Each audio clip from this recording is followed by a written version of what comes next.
permit me to thank you all for being here to assist to the presentation of this work that is made by me and by my colleague Francesco Bertolotti.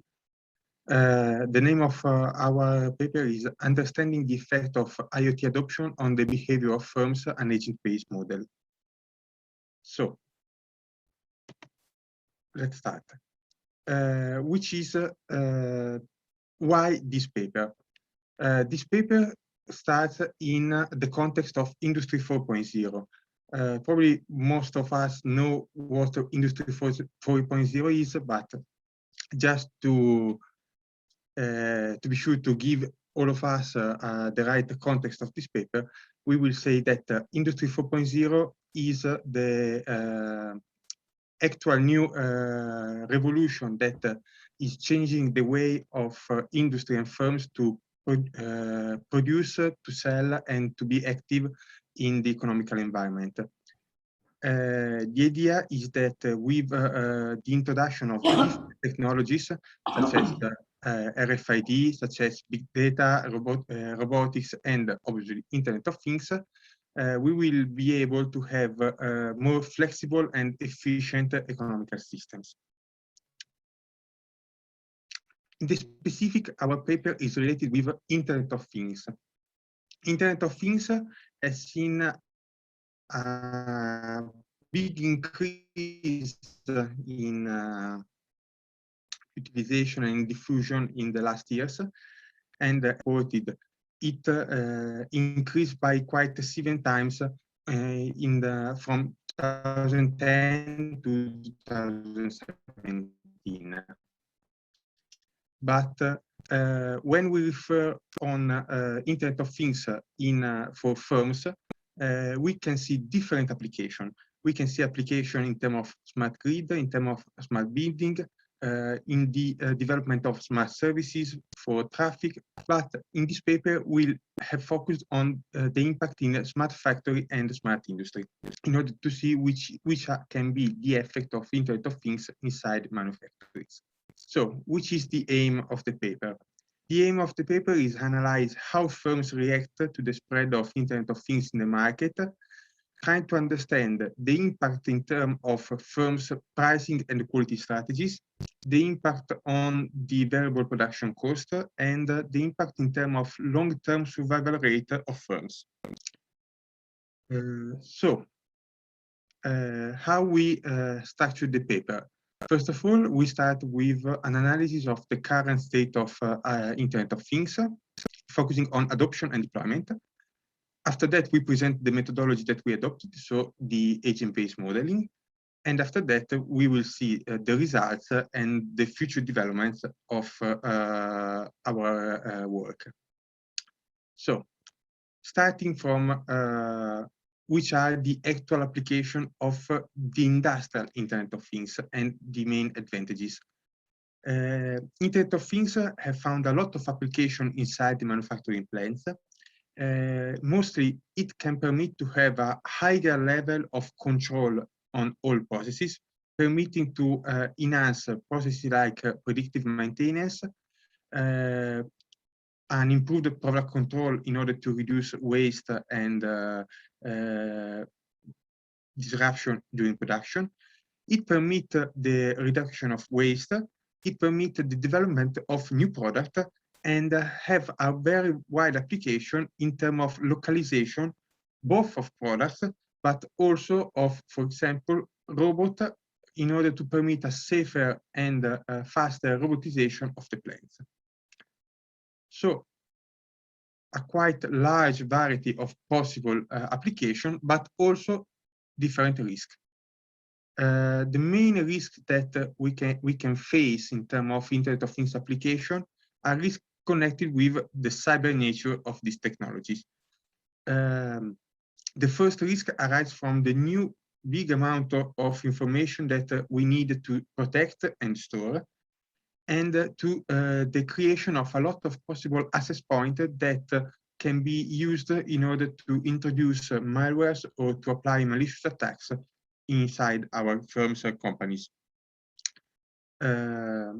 Furthermore, the growth of the dependence for the production system from the information coming from the IT system increase the magnitude of damages resulting from the malfunctioning or from the distraction or disruption coming from these typologies of support and sources. So we can classify the risks coming from Internet of Things in terms of 4 different typologies. We can have physical attacks, for example, the creation and injection of fake nodes, the jamming or tampering. We can have attacks on network, like the spoofing, the denial of service, or the man-in-the-middle attacks. We can have software attacks, like the most known malware, virus, Trojan, and spyware, or we can have data attacks. Data attacks came from data breach with loss of data, but also more simpler from data inconsistency that can create disruption inside the production. So, which methodology we applied? We applied the agent-based modeling.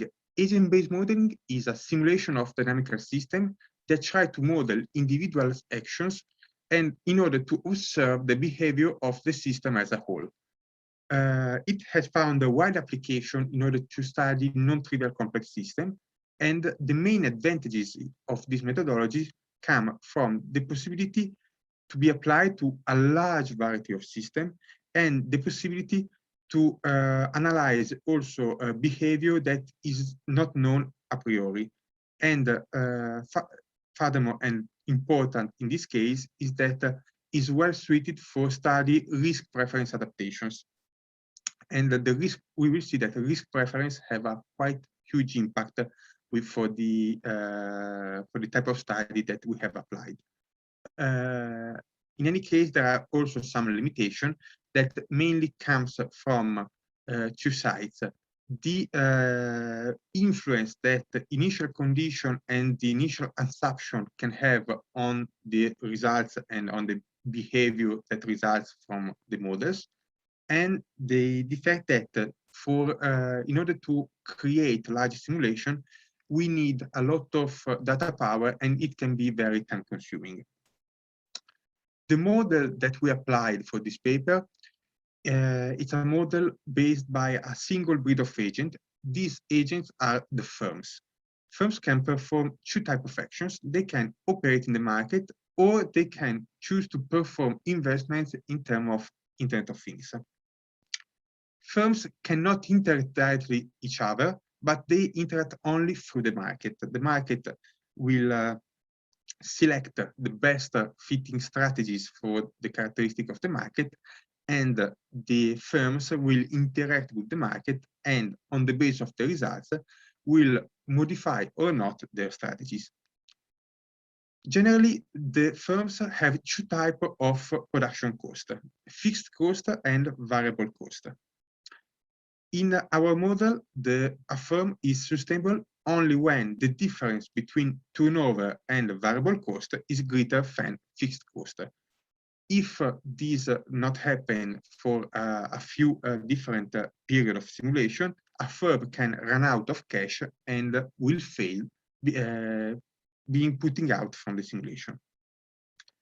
The firm strategy is based on a couple of elements: the product price and the product quality. And at each time, the market will evolve and create a certain demand for the product. The firms can decide or not to adopt Internet of Things inside their production processes. When they introduce Internet of Things, they can improve the efficiency of their line, but they can be involved in the attacks or in disruption coming from IT systems. When an Internet of Things attack is applied on a firm, that firm will lose an amount of money. This amount of money is based on the level of IoT technology introduced inside the company, and from the the financial results that this company had in the previous period in order to estimate the real possible magnitude of a real attack for a firm. So, sorry. As we can see, the model acts in this way. First of all, it shuffled the firm list and applied the quality and price update strategy for each firm. It proceeded on the market allocation and remove all the firms that failed in the period. After that, the firms can change the strategy for the future period and choose if invest or not in the IoT.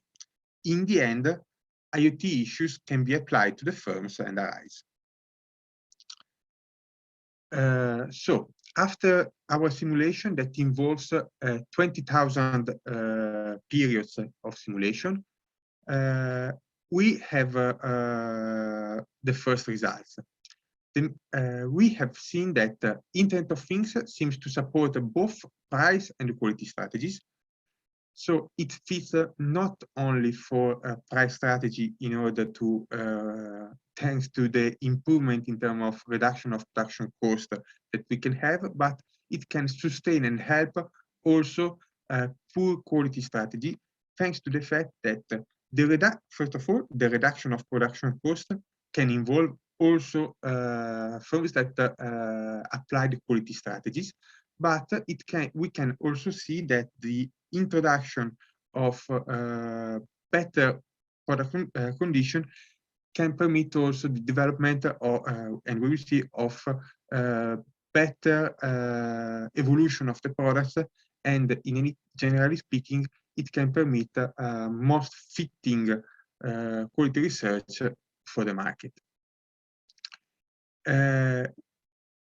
And in fact, we have seen that when the market strongly prefers the quality over the price, the competition process select firms with higher preference in adopting IoT technologies and with higher level of Internet of Things introduction.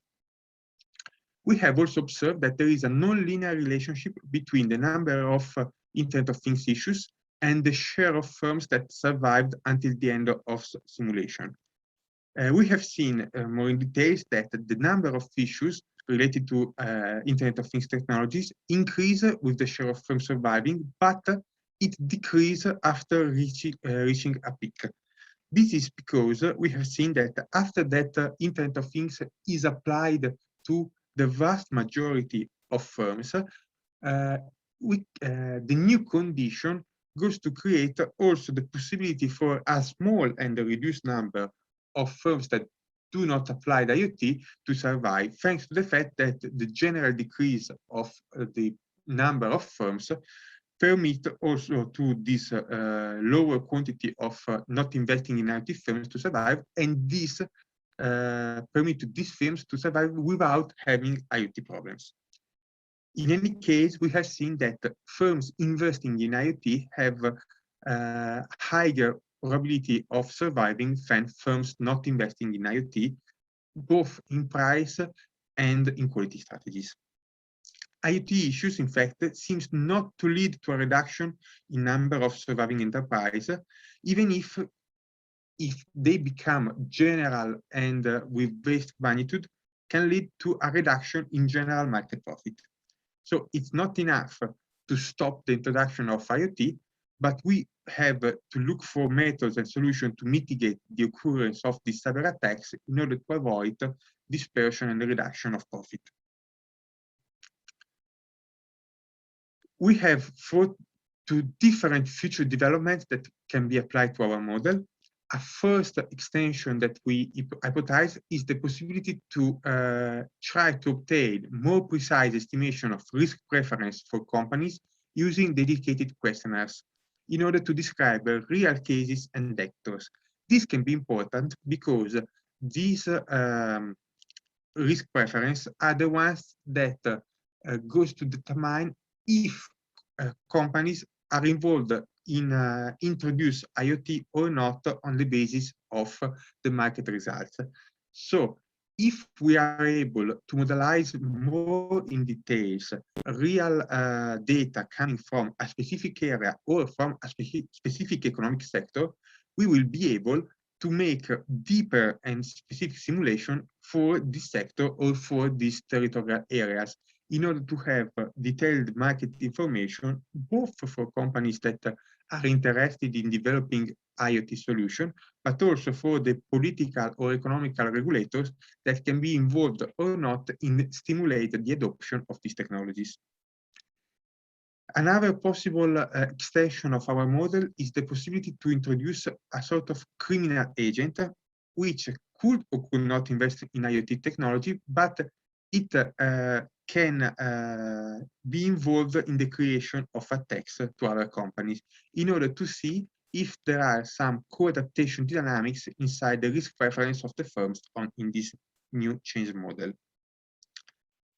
Another possible evolution is the possibility to see if the introduction of trend or seasonality effects inside the market demands can change the results of the model. And in the end, it would be nice to simulate the possibility to develop political policies favorable to the introduction of IoT or not inside competitive markets in order to verify which of these policies can be used as tools for promoting or protecting economical system, both from economical rather than to political entities. Thank you for seeing this presentation. And if you have questions, I will be happy to try to provide the best answers.